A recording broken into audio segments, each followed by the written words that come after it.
Friend तर चला hi friend चला तर बघू शकता तुम्ही.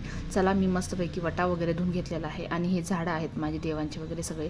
तर बघा तुम्ही इथं जास्वंदाच्या फुलाचं झाड आहे आणि इथं आहे प्राजक्ताच्या फुलांचं झाड. तर चला आता मी बघणार आहे. तर मी सगळं वाळल्याच्या नंतर इथं छानपैकी रांगोळ काढून घेतलेली आहे, स्वस्ती काढलेली आहे आणि बघू शकता तुम्ही मस्त वाटते, दारामध्ये प्रसन्न वाटते. तर चला आंघोळ झाल्याच्या नंतर मी दारातलं आवरून घेतलं आणि घरातलंही सर्व आवरून घेतल्याच्या नंतर झाडझूड केली, फरच्या पुशिल्यानंतर मी आंघोळ करून घेतली. आंघोळ केल्याच्या नंतर घरातली पूजा केली, बाहेरची केली.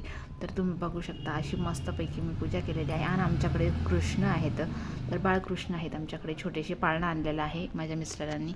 तर चला तुम्ही बघू शकतात मस्त आपली पूजाही झालेली आहे. तर चला आता मी करणार आहे. आज आहे शनिवार.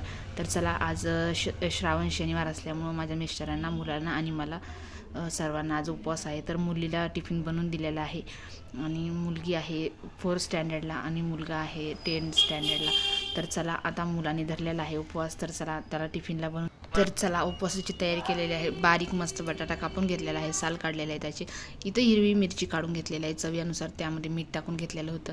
नंतर मी काढलेला आहे इथं शेंगदाण्याचा कूट. नंतर काढलं मी तर साबुदाणा भाजलेला, म्हणजे थोडासा भाजून घेतला, नंतर भिजायला टाकला, म्हणजे चिकटही होत नाही आणि खमंगही लागतो. तर बघा तुम्ही मस्तपैकी हे फ्राय करून घेत आहे. फ्राय झाल्याच्या नंतर त्यामध्ये आपल्याला ॲड करून घ्यायचे साबुदाणा. तर बघा तुम्ही साबुदाणा मस्तपैकी भिजलेला आहे आणि चिकटही होत नाही, खूप छान होतं. तर चला आता हे शेंगदाण्याचं कूट मी ह्यामध्ये टाकून देणार आहे. मस्तपैकी साबुदाणा होतो. तर मस्त दोघांनाही टिफिन द्यायचा होता मला. तर दोघांची तयारी होती, त्याला शाळेत जायचं होतं आणि त्यांना जायचं होतं ड्युटीला. तर मी सकाळच्या वेळेस मी हा टिफिन बनवते त्यांचा, आणि मुलीला टिफिन बनवून दिला होता. तर चार्जिंग नसल्यामुळे मी थोडा वेळ चार्जिंगला लावला होता. तर तिला मी भेंडी आणि पोळी बनवून दिली होती, तिला भेंडी खूप आवडती म्हणून. आणि चला तर मी यांना नाश्त्यालाही थोडे थोडे देऊन टाकलं होतं. तर हा भैयाचा नाश्ता आहे. तर चला कसा वाटला साबुदाणा, तर आमच्या चॅनल लाईक करा, सबस्क्राईब करा. चला तो